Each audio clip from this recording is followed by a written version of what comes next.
Praise the Lord. ஆண்டவரும் அருமை இரட்சகருமாகிய இயேசு கிறிஸ்துவின் இனிய நாமத்தினால உங்களை யாவரையும் வாழ்த்தி ஆசீர்வதிக்கிறோம். கர்த்தர் தாமே உங்களை ஆசீர்வதிப்பாராக. இன்றைய தேவ வார்த்தை எசேக்கியேல் 37:28 அதிகாரம் 7வது வசனமும் சொல்லுகிறது பாருங்க. அப்படியே என் பரிசுத்த ஸ்தலம் அவர்கள் நடுவிலே என்றென்றைக்கு இருக்கும்போது நான் இஸ்ரவேலை பரிசுத்தம் பண்ணுகிற கர்த்தர் என்று ஜாதிகள் அறிந்து கொள்வார்கள் என்கிறார் என்று சொல் என்றார். அல்லேலூயா. பாருங்க, அப்படியே என் பரிசுத்த ஸ்தலம் அவர்கள் நடுவிலே என்றென்றைக்கு இருக்கும்போது நான் இஸ்ரவேலின் பரிசுத்தம் பண்ணுகிற கர்த்தர் என்று ஜாதிகள் அறிந்து கொள்வார்கள் என்கிறார் என்று சொல் என்றார். பாருங்க, 38:7 சொல்லுகிறார், நீ ஆயத்தப்படு, உன்னுடனே கூடன உன் எல்லா கூட்டத்தை ஆயத்தப்படுத்தி நீ அவர்களுக்கு காவலாயிரு.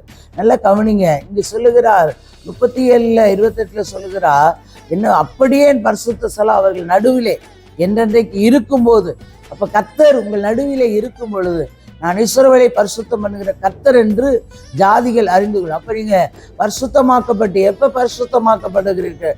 கர்த்தரே உன்னுடைய பாவங்களை எல்லாம் அறிக்கையிட்டு, உன்னுடைய பழைய பாவங்கள் எல்லாவற்றையும் அறிக்கையிட்டு மூழ்கி ஞானஸ்தானம் எடுத்து அப்ப நீங்க எழுந்திருக்கும் பொழுது எல்லா பாவங்களையும் அப்ப என்ன பண்ணுகிறார்? கர்த்தர் இந்த முதுகுக்கு பின்னாடி தூக்கி போடுகிறார். அல்லேலூயா.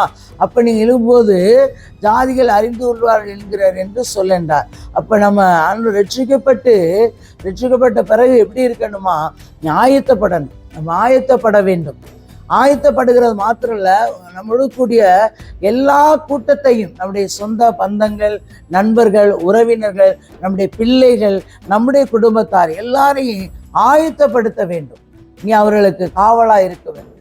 ஆயத்தப்படுத்திட்டு ரட்சிப்பை சொல்லி விட்டுட்டு அவர்கள் எப்படியோ போகட்டும் என்று விட்டுவிடக்கூடாது. அவர்கள் மேல் உங்களை கண் நோக்கமா இருக்கணும்.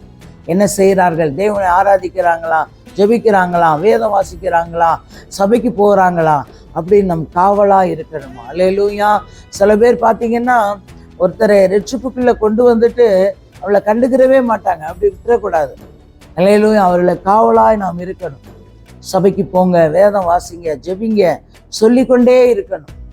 அவர்கள் ரட்சிக்கப்பட்டு நல்ல ஒரு ஆவிக்குரிய ஸ்தானத்தில், நல்ல ஒரு ஆவிக்குரிய பலனில் அவங்க வந்த பிறகு நாம் அதை சொல்ல வேண்டிய தேவையில்லை. அவர்களே அதே அந்த லெவலுக்கு வரும் பொழுது ஆண்டவர் நல்ல உறுதியா என்ன வந்தாலும் என்னேச கர்த்தரை நான் நம்புவேன் என்று சொல்லி வந்த பிறகு அவர்கள் மற்றவர்களை ஆயத்தப்படுத்துவார்கள். அல்லேலூயா. அப்ப ஆயத்தப்படுத்த வேண்டும். அவர்களை நல்ல ஆவிக்குரிய ஜீவியத்துல கொண்டு வர வேண்டும். நம்ம மேல் விழுந்த கடமையா இருக்கிறது. ஆயத்தப்படுங்கள், ஆயத்தப்படுவோம். ஆயத்தப்படுங்க. நீங்களும் ஆயத்தப்படுகிற மாத்திரமல்ல, ஒரு கூட்ட ஜனத்தை ஆயத்தப்படுத்தி அவர்களை காவலாளியா இருங்கள். அவர்கள் ரட்சிப்புகளை நடத்தி பரலோகத்தை பொக்கிஷத்தை சேர்ப்போம்.